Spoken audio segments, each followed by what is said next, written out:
Hi friends, welcome back to my channel. ఈరోజు మీకు ఈ సీరియల్లో ఏం జరిగిందో తెలుసుకోవాలి అనుకుంటున్నారా? అయితే వెంటనే మనం సీరియల్లోకి వెళ్ళిపోదాం. ఇక పల్లవి అయితే చక్రధర్ని చూసి కోపంతో రగిలిపోతుంది. చక్రధర్ అయితే, చూడు పల్లవి, నువ్వు చేస్తుంది చాలా పెద్ద తప్పు. నువ్వు మీనాక్షిని అవమానించడం, అలాగే నీ నోటికొచ్చినట్టు మాట్లాడి తన మనసుని బాధ పెట్టడం అంతా చూశాను. అసలు ఇదంతా నువ్వు ఎందుకు చేస్తున్నావో నాకు అస్సలు అర్థం కావట్లేదు అని అంటుంటే, చూడండి డాడ్, మిమ్మల్ని నేను ఎంతో ప్రేమించాను. మామ్ కంటే మిమ్మల్ని ఎక్కువగా ఇష్టపడ్డాను. అసలు మీరు లేకుండా నేను ఉండగలనా లేదా అని ఒక్కొక్కసారి ఆలోచించేదాన్ని. అట్లాంటిది నాకెప్పుడు అండగా తోడుగా నా పక్కనే ఉండే మీరు ఉన్నట్టుండి ఒక్కసారిగా మంచివారిలా మారిపోయి మామ్ని వదిలిపెట్టి ఆ మీనాక్షి కోసం వెళ్ళిపోయారు. ఇదంతా ఆ మీనాక్షి వల్లే కదా. ఎంతో హ్యాపీగా ఉండే మన కుటుంబం ముక్కలవడానికి, మామ్ని విడిచిపెట్టి మీరు ఇంటి నుంచి బయటికి రావడానికి కారణం ఆ మీనాక్షి అయినప్పుడు తనతో నేను సంతోషంగా సరదాగా ఎలా మాట్లాడతా అనుకుంటున్నారు? అయినా తనకి లేని బాధ మీకెందుకు అంటూ ఇంకా పల్లవి మాట్లాడుతుంటే, పల్లవి, నువ్వు చాలా తప్పు చేస్తున్నావు.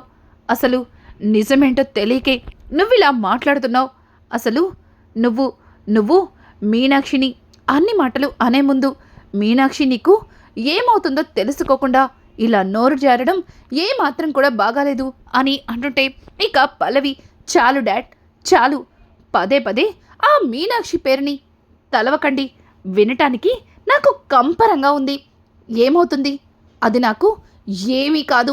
చూడండి, మీకు భార్య అవ్వచ్చు, కానీ నాకెన్నటికీ అది ఏది కాదు. దాన్ని ఒకవేళ ఏదైనా అవసరం వచ్చి పిలవాలనుకున్నా నేను తనని పిలవను. ఇంకెప్పుడు ఆ దరిద్రం గురించి నా దగ్గర మాట్లాడడానికి మాత్రం రావద్దు. దయచేసి ఇక్కడి నుంచి వెళ్ళండి అని అంటుంటే, పల్లవి అంటూ ఇక చక్రధర్ అయితే పల్లవి మీద చెయ్యెత్తుతాడు. ఇంతలో అవని, నాన్న ఆగండి అంటూ ఇక అవని అయితే అక్కడికైతే వస్తుంది. ఇక చక్రధర్ అయితే, చూసావా అవని, మీనాక్షి విషయంలో పల్లవి ఎంత తప్పు చేస్తుందో తనకి అర్థం కావట్లేదు. అసలు పల్లవికి మీనాక్షి అని అంటుంటే, నాన్న నేను పల్లవితో మాట్లాడతాను, ముందు మీరు ఇలా రండి అంటూ ఇక అవని అయితే చక్రధర్ని అక్కడి నుంచి తీసుకెళ్ళిపోతుంది. ఇక పల్లవి అయితే, ఏంటి మీనాక్షి గురించి నువ్వు నాతో మాట్లాడతావా? అసలు ఎవ్వరు చెప్పినా ఆ దరిద్రం గురించి వినడానికి నేను సిద్ధంగా లేను అంటూ ఇక అవని అయితే పల్లవి మొహం మీద డోర్ వేస్తుంది. ఒక్కసారిగా పల్లవి ఇక చేసిన పనికి చక్రధర్ కోపంతో రగిలిపోతాడు. అమ్మా అవని, నీకు ఇంకా అర్థం కావట్లేదా? రోజు రోజుకి పల్లవి చేస్తున్న పనులు మితిమీరిపోతున్నాయి అని అంటుంటే, నాన్న కాస్త ఇలా రండి అంటూ ఇక అవని అయితే చక్రధర్ని పక్కకి తీసుకెళ్ళి ఒక దగ్గర కూర్చోపెడుతుంది. నాన్న మంచినీళ్ళు తీసుకురానా అని అంటుంటే, ఏంటమ్మా అవని, పల్లవి చేస్తున్న పనులకి నాకు పిచ్చి పడుతుంది. తనకి మీనాక్షి కన్న తల్లి అనే నిజం తెలియక తను మీనాక్షిని నోటికొచ్చిన మాటలు మాట్లాడి తన మనసుని గాయపరుస్తుంది.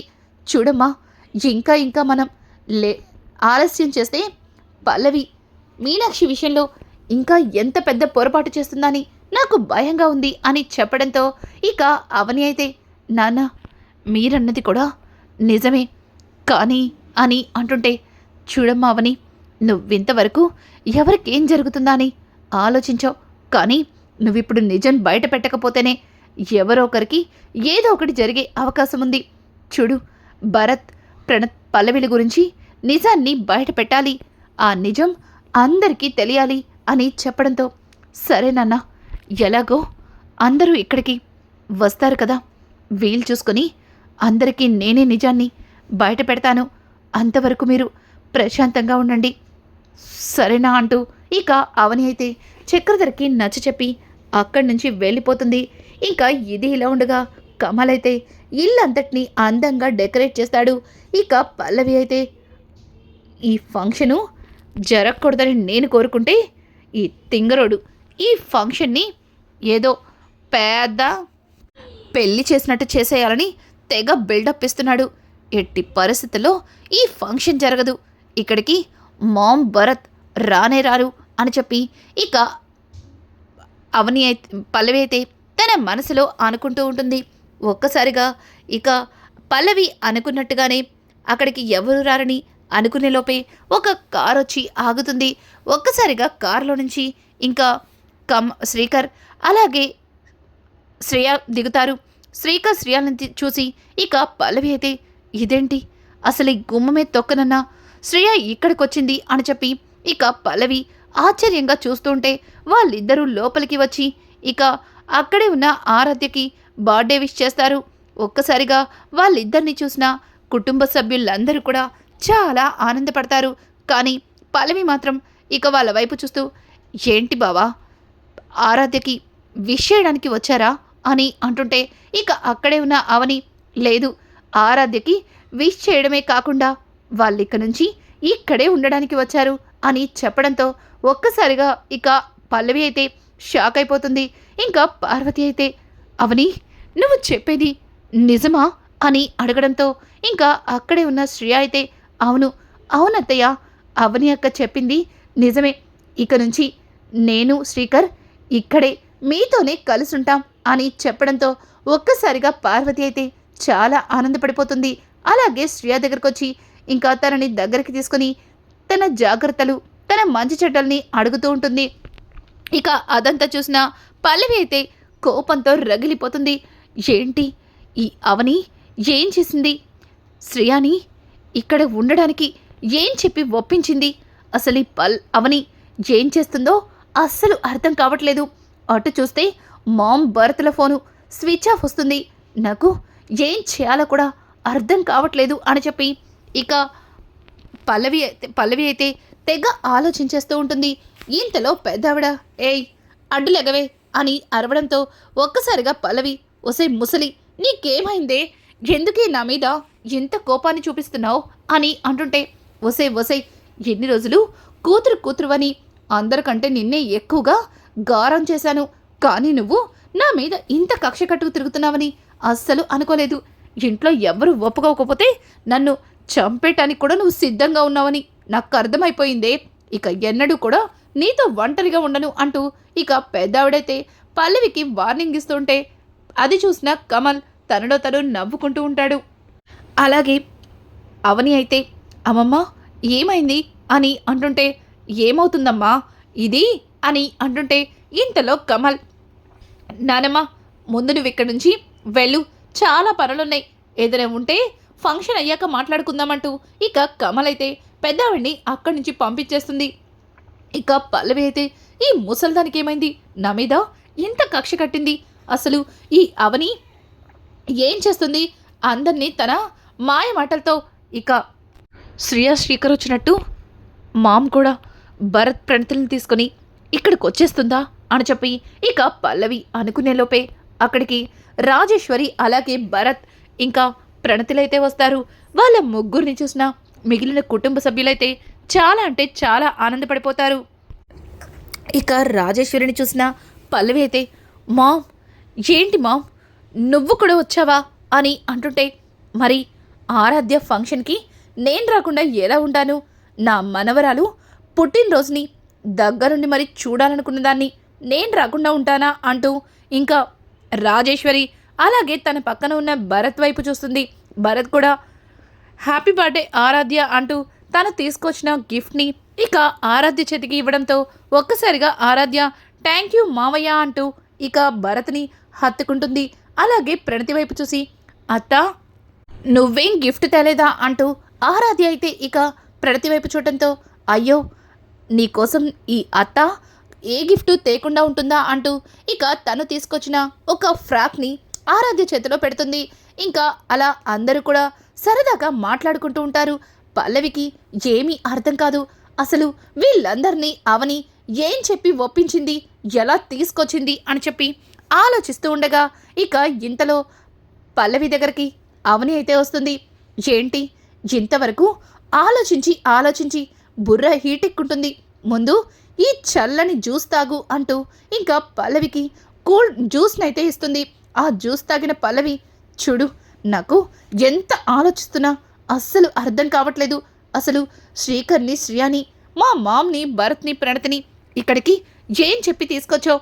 నన్ను నన్ను మా మామ్కి బ్లాక్మెయిల్ చేసి నన్ను ఇక్కడికి రప్పించినట్టు వాళ్ళు ఇక్కడికి రావడానికి ఏం చెప్పి బ్లాక్మెయిల్ చేశావు అని అంటుంటే, చూడు వాళ్ళు అందరూ ఇక్కడికి ఎందుకు వచ్చారో ఈ కాసేపట్లో బర్త్డే స్టార్ట్ అయ్యే ముందే నీకు తెలుస్తుంది అంటూ ఇంకా అవని అయితే పల్లవికి మరొక షాక్ని ఇస్తుంది.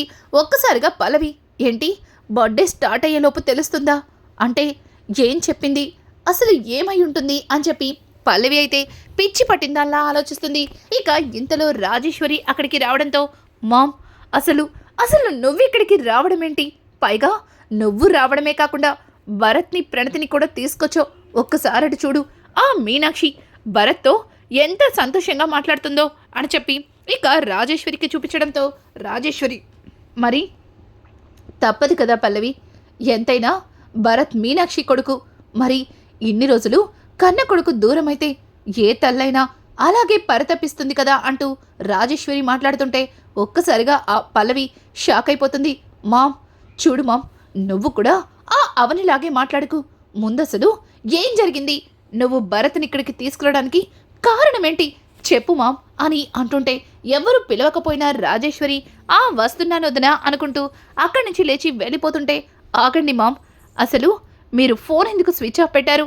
నేను ఫోన్ చేస్తుంటే నాతో మాట్లాడకుండా ఇప్పుడు నేను అడిగిన దానికి సమాధానం చెప్పకుండా ఇలా తప్పించుకొని ఎక్కడికి వెళ్ళిపోతున్నారు చెప్పండి మామ్ అంటూ ఇంకా పల్లవి అయితే రాజేశ్వరిని అడ్డంగా నుంచుని నిలదీస్తూ ఉంటుంది. రాజేశ్వరి అయితే, తప్పుకోవే, పిలుస్తున్నారు, ఆయన ఇంట్లో పుట్టినరోజు ఫంక్షన్ పెట్టుకొని తలా ఓ పని చేయకుండా ఇలా పని పట్ట లేకుండా ఖాళీగా కూర్చోడానికి నీకు సిగ్గనిపించట్లేదా? చూడు అల్లుడు గారు చూశారంటే నేను కాదు ఆయనే 4 చీవాట్లు పెట్టి తీసుకెళ్తారు పద అంటూ ఇంకా రాజేశ్వరి అయితే పల్లవిని కూడా తనతో పాటు అందరి ముందుకి తీసుకొస్తుంది. ఇక పల్లవి అయితే, ఏంటిది, ఈ ఫంక్షన్ జరగకూడదని కోరుకున్నాను కానీ జరిగిపోతుంది, వీళ్ళు రారని అనుకున్నాను కానీ ఈ అవని వీళ్ళకి ఏం చెప్పి వీళ్ళని ఇక్కడికి రప్పించిందో అస్సలు తెలియట్లేదు అంటూ ఇక పల్లవి అయితే తన మనసులో అనుకుంటుంది. ఇంతలో కమల్, వదిన పార్టీకి అన్నీ సిద్ధమైపోయాయి, ఇక బర్త్డే గర్ల్ వచ్చి కేక్ కట్ చేయడమే మిగిలింది అని చెప్పి కమల్ అయితే ఇక అవనితో చెప్పడంతో, అవని వస్తుంది వస్తుంది కన్నయ్య, ఆరాధ్య వచ్చి కేక్ కట్ చేయాలంటే ఇంకా ఇక్కడికి ఒకరు రావాల్సింది అని అంటుంటే ఒక్కసారిగా అందరూ కూడా ఇక అవని వైపు చూస్తారు. ముఖ్యంగా పార్వతి అయితే, ఎవరమ్మా, ఎవరింకా రావాలి అని అడగడంతో, అదేంటత్తయ్య అందరం ఇక్కడే ఉన్నాం కానీ ఇక్కడ మావయ్య గారు లేరు కదా అని చెప్పడంతో, అయ్యో నామతి మండ, మీ మావయ్య గారిని తీసుకురావడమే మర్చిపోయాను, ఆగు మీ మావయ్య గారిని తీసుకొస్తాను అంటూ ఇక పార్వతి అయితే గదిలోకి వెళ్ళబోతుంటే, అవసరం లేదు పార్వతి, ఇక నుంచి నన్ను ఎవ్వరూ తీసుకురానక్కర్లేదు, నేనే వస్తున్నాను అంటూ ఇక రాజేంద్ర అయితే నడుచుకుంటూ రావడం చూసి ఒక్కసారిగా అందరూ కూడా షాక్ అయిపోతారు. ముఖ్యంగా పార్వతి అయితే ఆనందంతో ఇంకా రాజేంద్ర దగ్గరికి వెళ్తుంది. ఇంకా పెద్దవిడైతే రాజేంద్ర అంటూ ఇక రాజేంద్ర దగ్గరికి వెళ్ళడంతో పల్లవి మాత్రం దిమ్మ తిరిగిపోతుంది. ఇంకా రాజేంద్రని చూసిన పల్లవి గజ గజ వణికిపోతూ ఒక్కొక్క అడుగు వెనక్కి వేస్తూ ఉంటుంది. ఇంకా రాజేంద్రని చూసిన పార్వతి, ఏవండి మీరు మీరు మీరేనా అని అంటుంటే, అవును అవును పార్వతి, నేనిప్పుడు మామూలు మనిషిని అయిపోయాను, ఇక నన్ను ఎవ్వరూ తీసుకురానక్కర్లేదు, అలాగే నా గురించి ఎవరూ బాధపడనక్కర్లేదు అంటూ ఇక రాజేంద్ర మాట్లాడుతుంటే ఒక్కసారిగా అక్షయ్ అయితే, నాన్న మీకు మీకు నయమైపోయింది, మీరు మామూలు మనిషి అయిపోయారు, మిమ్మల్ని ఇలా చూస్తుంటే నాకు చాలా సంతోషంగా ఉంది అని అంటుంటే ఇక పార్వతి కూడా, అవునండి అవును, మేమందరం ఆరాధ్య పుట్టినరోజు వేడుకల్ని చేసుకుంటున్నాం కానీ మీరు లేరని, మీరు వేడుకల్లో పాల్గొనలేకపోతున్నారని ఎంతగానో బాధపడ్డాను, కానీ మీరిలా రావడం నిజంగా నాకు చాలా సంతోషంగా ఉంది అని అంటుంటే ఇక అవని మాత్రం చాలా ఆనందంగా రాజేంద్ర దగ్గరికి వెళ్తుంది. అత్తయ్య మావయ్య గారికి ఎప్పుడో నయమైంది. కానీ మావయ్య గారు ఇంట్లో పరిస్థితుల్ని చక్కదిద్దడానికి కొద్ది రోజులు కేరళ వెళ్ళారు. కేరళ పేరుతో అక్కడికి తీసుకెళ్ళి మావయ్యని వదిలిపెట్టొచ్చాను. మావయ్య అంతా సెటిల్ అయిన తర్వాత మళ్ళీ ఈరోజే వచ్చారు అని చెప్పడంతో ఒక్కసారిగా ఇక పార్వతి అయితే షాక్ అయిపోతుంది. అందుకేనా చెకప్ కోసం హాస్పిటల్ అంటూ అక్కడే ఉంచాలి అంటూ రోజు ఏదో ఒకటి చెప్పేదానివి. నువ్వు చెప్తున్న మాటలకి నాకేం అర్థం కాలేదు. ఒక్కొక్కసారి నువ్వు మీ మావయ్యని కావాలని ఇక్కడి నుంచి దూరం పెడుతున్నావని కోపం కూడా వచ్చింది. నన్ను క్షమించమ్మా అని నిన్న నువ్వు మీ మావయ్య గారిని హాస్పిటల్ నుంచి ఇంటికి తెస్తుంటే నేను మీ మావయ్య గారిని చూసి చాలా సంతోషించాను. అలాగే బాధపడ్డాను కూడా. అన్ని హాస్పిటల్స్ తిరిగినా ఆయనకి నయం కాలేదని చాలా కుమిలిపోయాను అంటూ ఇంకా పార్వతి చెప్తుంటే, అత్తయ్య మీ బాధ నాకు తెలుసు కదా.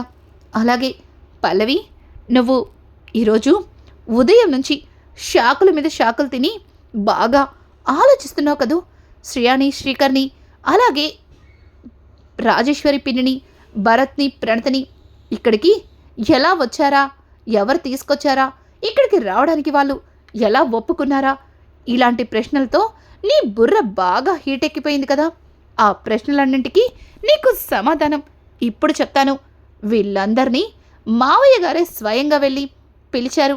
ఆయన పిలిచిన తర్వాత వీళ్ళు రాకుండా ఎలా ఉంటారు చెప్పు అని చెప్పి ఇక అవని అయితే పల్లవితో చెప్పడంతో ఒక్కసారిగా పల్లవి మరింత షాక్ అయిపోతుంది. ఇక శ్రీ అయితే, చూడు పల్లవి, ఎన్ని రోజులు నా అమాయకత్వంతో అలాగే నా కోపంతో ఇంత మంచి కుటుంబాన్ని దూరం చేసుకున్నాను.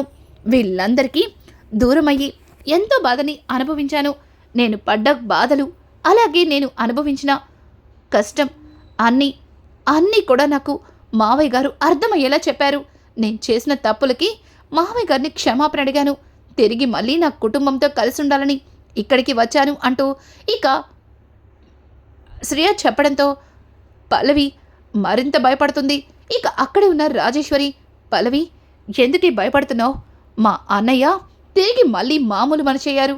మా అన్నయ్యనిలా చూడటం నిజంగా నాకు చాలా సంతోషంగా ఉంది అంటూ ఇక రాజేశ్వరి మాట్లాడుతూ ఉంటే భరత్ కూడా ప్రణతి వైపు చూసి, నేరుగా ప్రణతి వాళ్ళ నాన్నగారే వచ్చి ఇంటికి రమ్మని పిలిచినాక రాకుండా ఎలా ఉంటాను?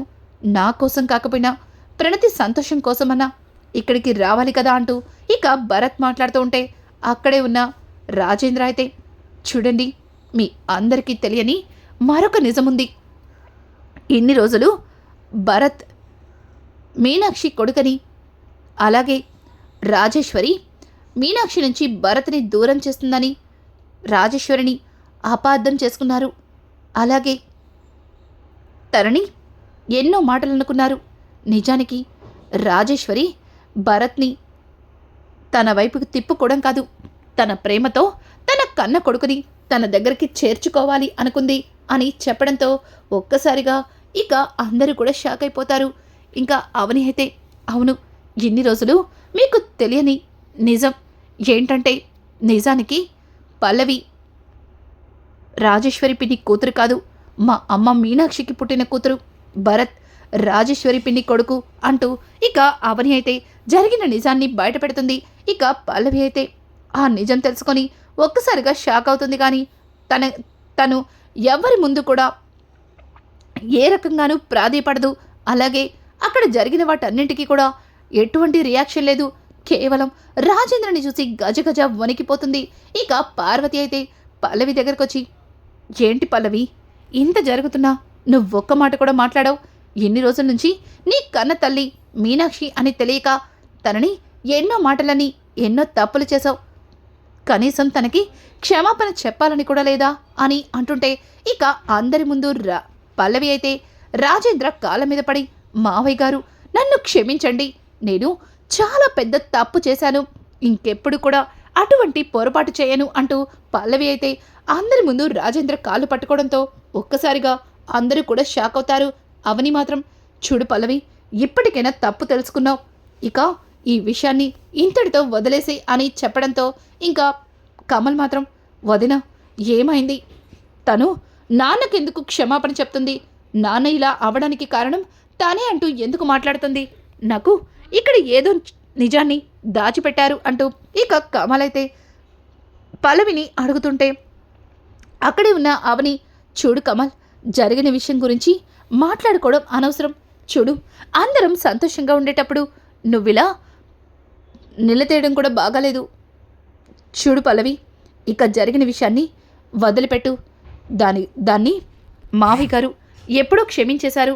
నువ్విప్పుడు మీ అమ్మ, అదే మన అమ్మ మీనాక్షి అమ్మతో మాట్లాడు అంటూ ఇక పల్లవితో చెప్తుంటే పల్లవి ఇక మీనాక్షి దగ్గరికి వెళ్ళి తను క్షమాపణ అడుగుతుందా, మరి తన రియాక్షన్ ఎలా ఉంటుంది, రానున్న ఎపిసోడ్స్ మరింత ఇంట్రెస్టింగ్గా మారబోతున్నాయి. ఈ వీడియో మీకు నచ్చినట్టయితే లైక్ చేసి సబ్స్క్రైబ్ చేయడం మాత్రం మర్చిపోకండి.